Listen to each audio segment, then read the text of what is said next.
Hello again and welcome to part 14 of Bad Dad by David Walliams. Chapter 40. Empty Chairs.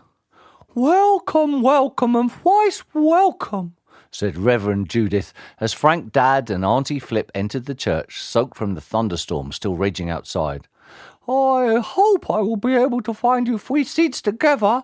Do you want to sit together?" "If we possibly can," said Auntie Flip. Frank looked around the church. It was bursting with chairs, empty chairs. Sadly, the ever-eager Reverend Judith had not been able to conjure up many worshippers, even though it was Father's Day.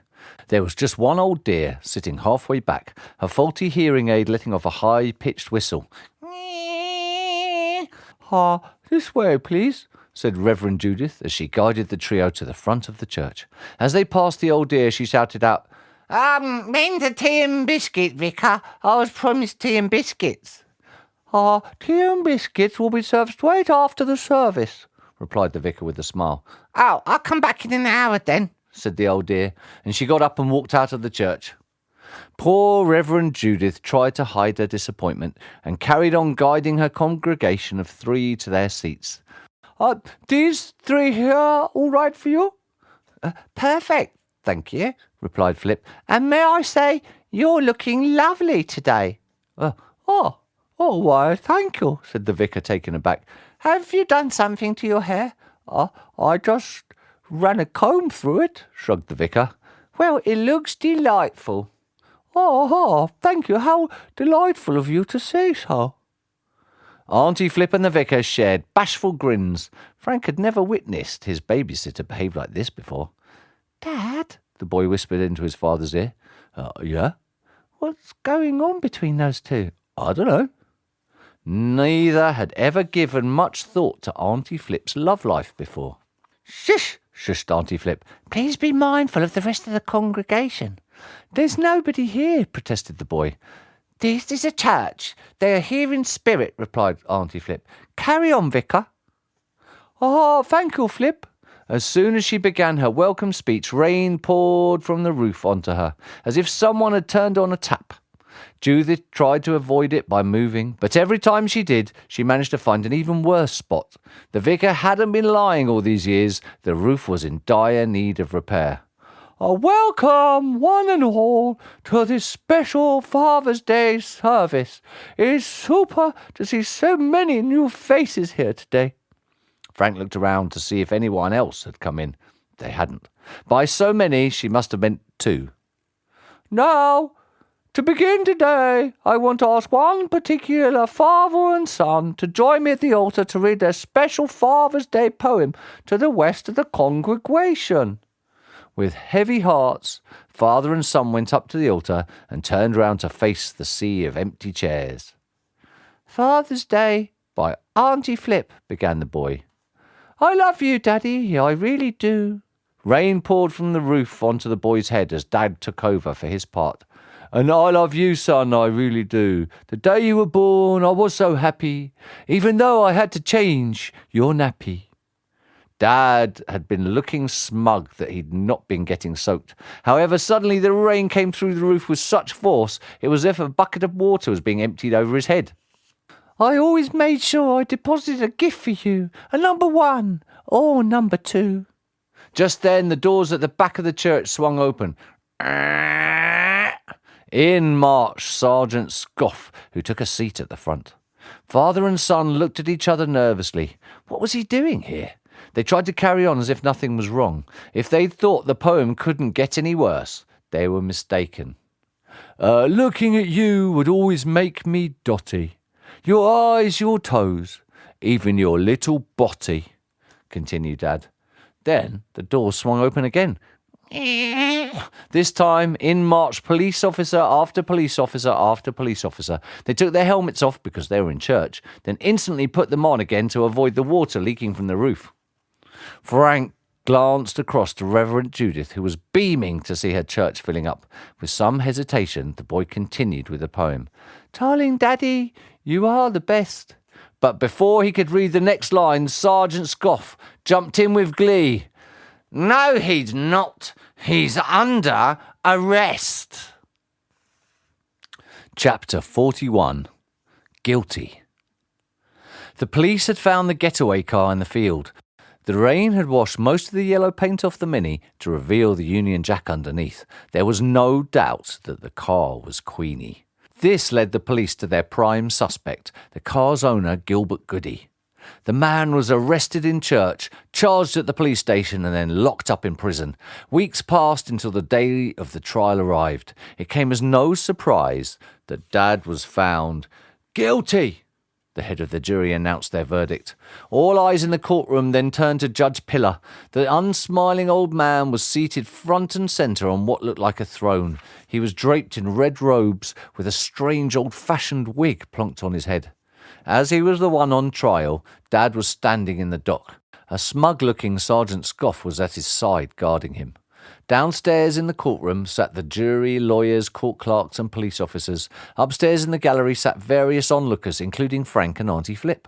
A few rows behind them sat Fingers and Thumbs. Frank guessed Mr. Big must have sent them to report back on everything.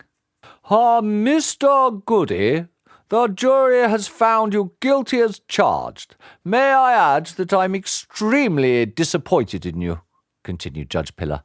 You have a young son, yet you involve yourself in the world of organised crime, robbing a bank no less, stealing £500,000. Money, I might add, that has never been recovered. You must know where the money is hidden, and yet, Mr. Goody, you refuse to inform the police. You must have had accomplices, but you will not name them. This, no doubt, is the criminal's code of honour. Frank looked over his shoulder at Fingers and Thumbs, who smiled at the boy menacingly. For any decent law-abiding citizen, there is no honour in this.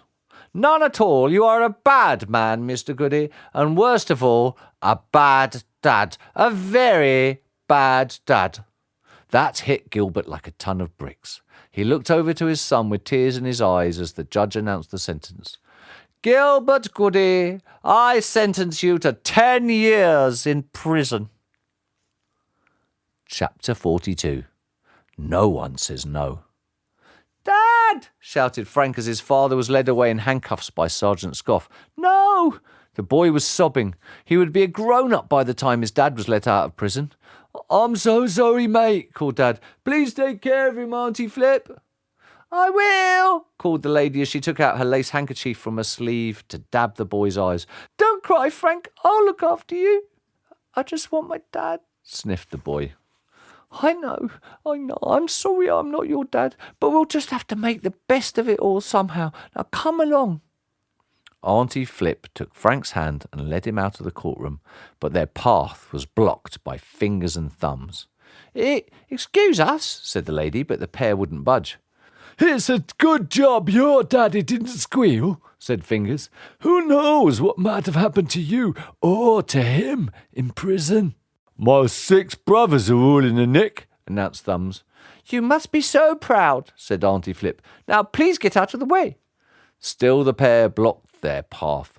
Who are you? Demanded Flip. We're friends of the boy's father, replied Fingers. They are not friends, said Frank. They're the ones that got him in this awful mess. Fingers put out one of his long, thin fingers to his lips. Be careful what you say. Just let us go, said the boy, trying and failing to push past the 2 henchmen.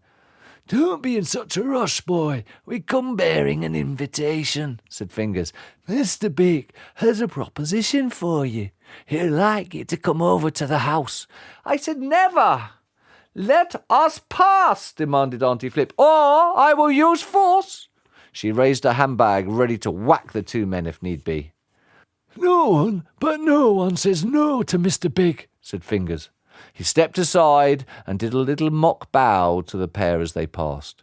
Just as they reached the door, the henchman called after them. No one alive, that is. Chapter 43. Pongy Cheese. That night at Auntie Flip's house, Frank soaked his pillow with tears. Flip heard him from the kitchen downstairs and brought him up a new pillow. She sat on the side of the little pink bed in her little pink spare room and stroked the boy's hair. Right now, young Frank, it's as if you were walking through a storm, said Auntie Flip. "But I promise you in time the rain will lift a little." It didn't. Day after day, Frank felt as if he were walking through thunder and lightning. The boy was bullied at school for having a father who was banged up. If anything went missing at school, he always got the blame. One particularly unpleasant girl in his class said, "Frank's old man is a thief. It stands to reason he's a dirty little thief and all." But Frank knew in his heart that his father wasn't a thief. He was a good man who had done a bad thing. Dad had got himself into a mountain of debt trying to do the best he could for his son. Now Frank had to do the best for his father. But how? Auntie Flip's little house was overflowing with antique bits and pieces. There was barely enough room for Frank, as every chair or table or cupboard was piled up with thimbles, porcelain dolls, leather-bound books, animal figurines and old-fashioned teddy bears. Life with Auntie Flip couldn't be more different from how life had been with his father. The lady would sit over him as he did his homework, making sure he dotted every I and crossed every T. Sometimes she would even correct the teacher's spelling mistakes. "I'm sorry to say your history teacher is an ignoramus. She can't even spell Bayer." They never ever had chips for tea. Instead, the lady would cook him one of her quiches, which the boy always found disgusting. Auntie Flip was the queen of the quiche. The savoury pastry was about the only thing she ate. Her quiche recipes were not to most people's tastes. Pickled onion and beetroot, curried egg and cabbage, pongy cheese and turnip, partridge, parsnip and pear. Spam, spam, spam and more spam. Eel and artichoke, prawn and seagull's egg, Brussels sprouts and goat's curd. After dinner entertainment was always poetry hour, or this hour would often stretch to 2 or 3. "The next one is called Ode to a Tree by me," she would announce grandly before reading it out aloud. Oh tree, oh lovely tree, as you dance in the breeze with perfect ease.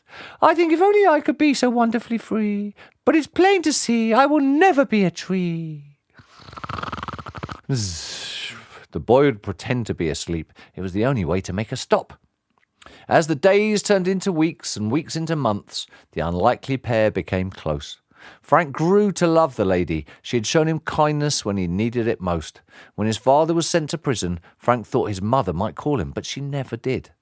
Auntie Flip was all he had. Soon she and Frank had settled into a cosy routine. Friday evenings, the pair would visit the local library where Flip worked, and the boy would forget his troubles for a while as he lost himself in the pages of books. He even learned to love poetry. Saturday mornings they would take a walk in the park. Flip would give the boy a coin to make a wish, but the wish never came true. His father stayed locked up in prison. Sunday mornings Flip would take Frank to church, which was just as well as they could be the only people there. Each night Flip would shake out her lace tablecloth and set a little wooden dining table for 2. When one night a third place setting was laid, the boy was naturally intrigued. Well, that's the end of part 14. I hope you enjoyed that. If you did, don't forget to like and subscribe, as that helps the channel. And I'll see you again for part 15. Thanks. Bye.